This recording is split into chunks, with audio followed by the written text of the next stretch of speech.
Have you ever been surrounded by people while traveling and still felt completely alone? You could be in a crowded hostel or standing in the middle of a crowd at a landmark and still feel entirely by yourself. Travel is sold as connection. Social media tells us solo travelers find lifelong friends in their groups. Digital nomads build these global communities. Hostels become family, and strangers become best friends. Yet many travelers report loneliness, isolation, homesickness, and emotional burnout. Why? Maybe the issue isn't that we're disconnected. Maybe we're connected, but in all the wrong ways. My name is Kiara, and I'm your host of Put the Guidebook Down. Today, we are going to talk about the loneliness paradox of modern travel.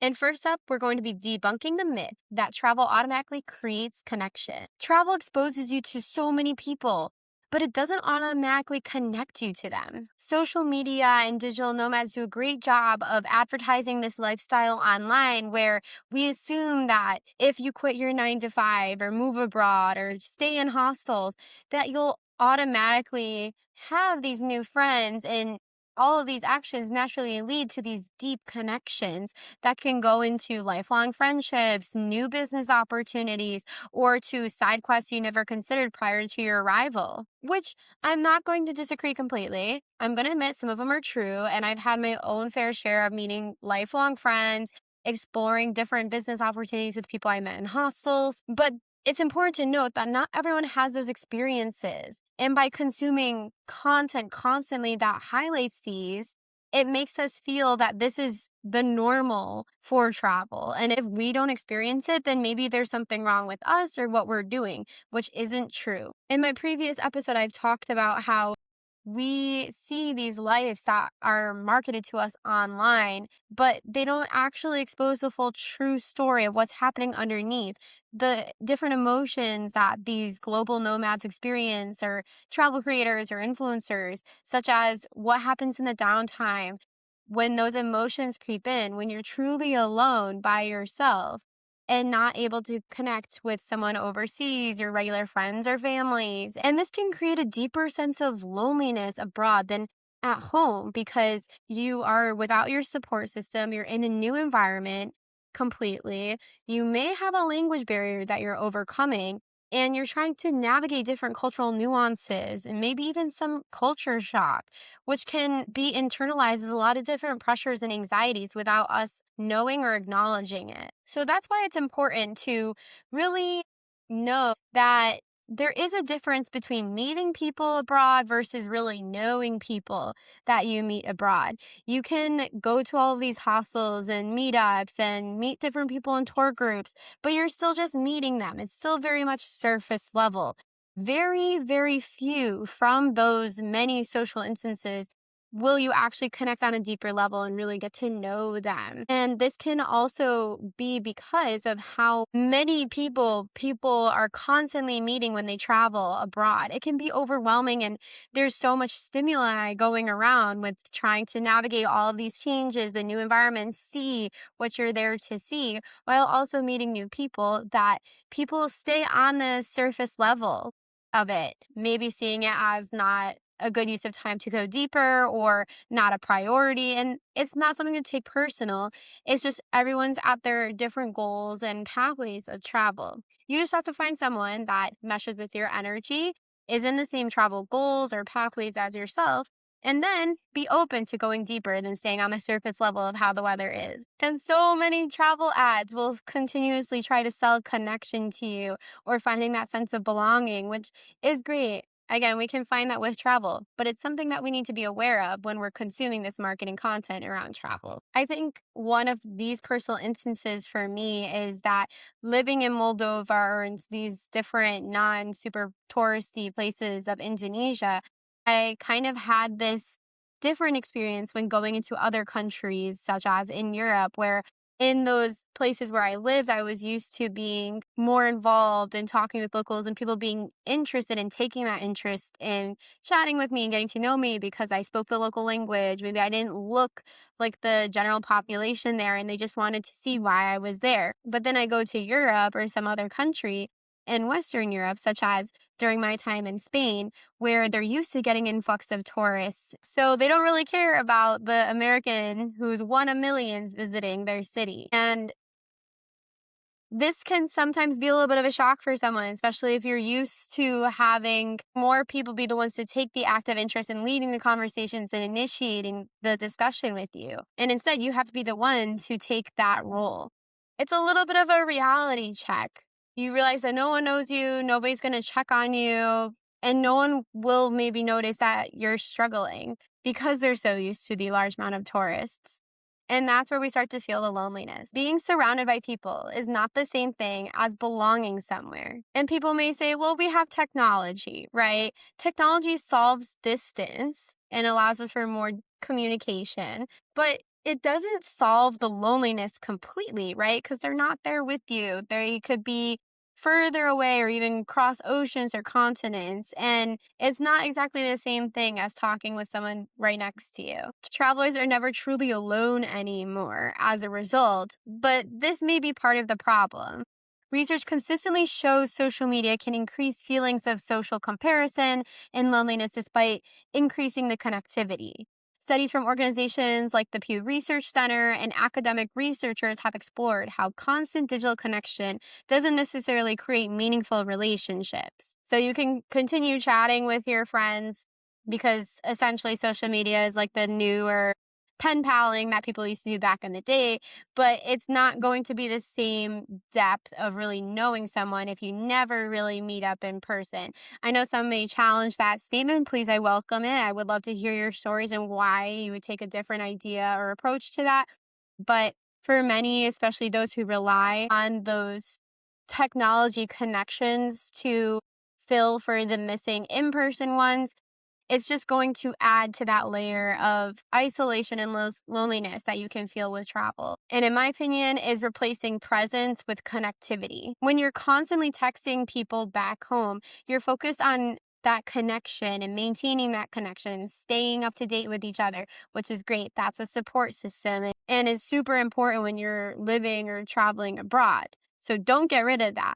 But what I'm saying is that by constantly focusing on texting those back home, you may be missing what's right in front of you. You may miss the opportunity to converse with someone in the hostel because you wanted to spend time calling your best friend back home, which means you've missed an opportunity to learn something new, meet new people, maybe engage with the culture, or go out on another side quest. You may be missing the opportunity to be in the present moment and to actually step away from what's going on back home to see what this true travel side of yourself is. And so this all really comes together into a major question that we should be considering. Do we fully arrive somewhere anymore? Or are we still just leaving some part of ourselves behind at home because we're so focused on the connection and being with technology? I think yes, because of what I was explaining earlier.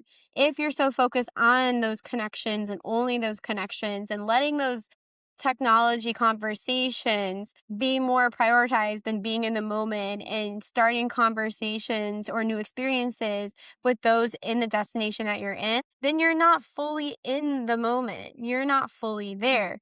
You're still not arrived. And this is all going back to this loneliness paradox of modern travel. Because 20 years ago, people disappeared into travel. There was no technology. You had to really rough it. You had maps, you had pen paling, you were writing letters, postcards were the main thing that you sent to show that you were in a destination and thinking of someone. But then now people have WhatsApp, they have Telegram, Instagram, FaceTime, location sharing. You can stay emotionally anchored at home while physically being abroad. Modern travelers rarely leave home anymore. We're just changing our locations. And this pushes to the rise of these temporary relationships where travel is increasingly built around short-term connection. And that's what a lot of these travel companies are pushing towards us. We have hostels, group tours where they're curated for you and you stay in these groups with the same people for the duration of the tour. You have co-working spaces, which helps facilitate remaining in these digital nomad bubbles. And you have backpacker routes that are predominantly covered by these backpackers, which means you're just going to keep meeting people in passing rather than staying in a space and truly going deeper and getting to know people. And depending on what you're looking for in your travel, this can be great, especially if you're new to travel and you're just looking to explore something new with your pay time off or just dip your toe into travel or solo travel. But for those who are looking for some more of that growth, that meaningful experience, or want to experience what people post online and finding those relationships where they truly know people, meet their future partners or business partners, it can be tough because it often feels like any person they just meet, that connection just disappears immediately. And this goes back to what I was saying earlier, in that there's just so much stimuli that some people are just constantly filtering or stuck on the surface level because they know they're going to be gone to the next city or country in 3 days. But this doesn't necessarily have to be a bad thing, or doesn't necessarily have to be like this. These smaller relationships and connections can still be meaningful. You can still make an effort to, in your initial conversation, go deeper, to have a shared experience, to take a side quest together, maybe to exchange information and actually make an active effort to continue the conversation, rather than if you're just happening to be passing through the area of one of the other person's hometowns, or you're just liking each other's Instagram posts or stories. You have to put the effort and intention there to receive the effort and intention that you're looking for, but always being cognizant of the fact that maybe the person is also at a different point of their travel journey and they're still stuck on the surface level. Then that's not your fault. Maybe it's just not a match. Maybe it's not a match at that time. But by making the effort and putting yourself into the openness of getting to those deeper levels and conversations, you're experiencing that growth for yourself. So it's kind of a win. So I want you to reflect. You meet someone. Maybe you spend 3 days, 1 week, a month together, and then you never speak again. Is this connection or is this companionship? Reflect on that. Many travelers collect people the same way they collect destinations, just stories, just passing memories, something to relay on their adventures abroad. Many don't take the time to go deeper. We should change that. So, zooming out on the bigger picture, we need to reflect on, are we looking for community maybe in the wrong places? Travel culture often prioritizes meeting people and creates all of these different situations and areas for us to meet people, but belonging requires more than that. So, before we talk about belonging, we really need to think about what actually creates belonging and how does this manifest or look to different people and different cultures, because when you travel, you meet people from all different parts of the world. How we create belonging cross cultural differences is important to find those deeper connections and relationships. Many people define belonging in different ways. Some find a purpose or mission that they resonate with and go through an experience or action that allows them to act upon that mission. Some people find it with language. That's a big one for me, in that being able to learn the language of a local area or community that I want to connect with gives me some belonging or gives me a sense of belonging to that area. Some people define it as building relationships within just not one person, but a group of people. So you need to reflect on it yourself and then also reflect on how others may define belonging, because that will help you with when you're meeting new people, in that you'll be aware of different ways to approach conversations and how other people find connection to build more meaningful relationships. And it doesn't matter if you're only just visiting that destination. If you truly want to create a sense of belonging, you will. If you just want to be passing through, staying on the surface level, you will. It's all about the intention and the effort that you put into it. Another way to look at this is connection is easy, fast, and exciting, whereas belonging is more slow, repetitive, and sometimes can come across boring because it's very habit focused. I think a good example of how belonging is starting to translate into modern travel is with community participation in cultural travel. where people are looking for more experiences to learn and experience how locals live in their daily lives while actually going into these smaller villages, doing some of the daily tasks that we would do at home, but their version. So rather than maybe going to a supermarket for their groceries, they're going to a local market and haggling and having to carry it back rather than being able to get in a car and go.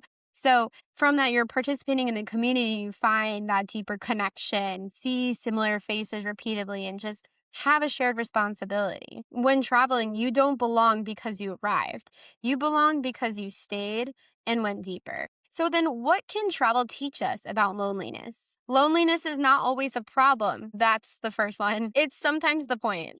We can get uncomfortable with being alone because we're alone with our thoughts, our emotions, our feelings. And that may be the first time that you're actually in that situation because you've removed the external stimuli, you've removed the constant pressures or stresses of your home environment or your 9 to 5 or your day to day. So now you have nothing to do but to be alone with your thoughts. And this especially can occur if you're starting to feel isolated in your environment because of language barriers, of culture shock, and challenges us to look at ourselves maybe differently, to step out of our comfort zone to resolve that discomfort. And I think this also plays out a lot in today's day and age with social media and maybe that discomfort that comes when we have nobody around to validate our experiences because today's society is very much about showing, documenting, kind of like bragging, trying to create a feeling of FOMO. So then when you don't have people there to consume your content or validate, like, oh yeah, she did go there,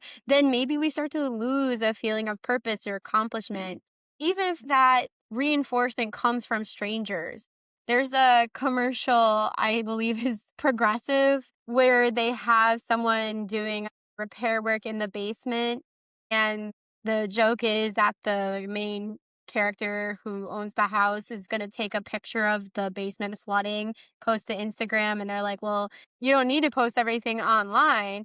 And one of the other progressive representatives jokes about how life is meaningless without constant validation, which, like, it's unfortunately true and relatable to how we're approaching modern documentation and social media.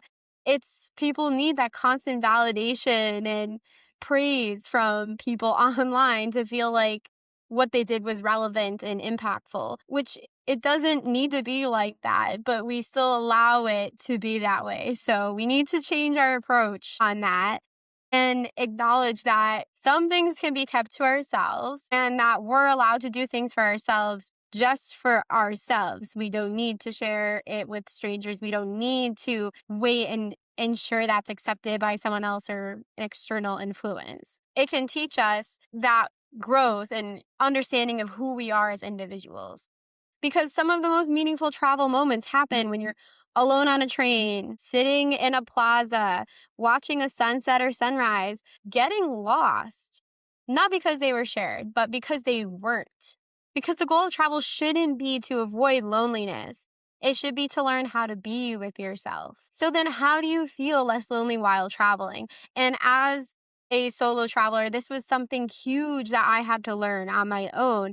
And this was something that I was actually scared about going on my first solo travel. And now that I'm familiar with solo travel, have done my own segments that way, I meet people in hostels and they're always scared about eating by themselves. And I have to tell them, like, that's actually one of the preferred and best experiences for us other solo travelers who have been doing this for a while, because you want that quiet at that point. You learn to appreciate and crave that time by yourself for reflection. So if you're just starting and you don't know where to begin, here's some suggestions.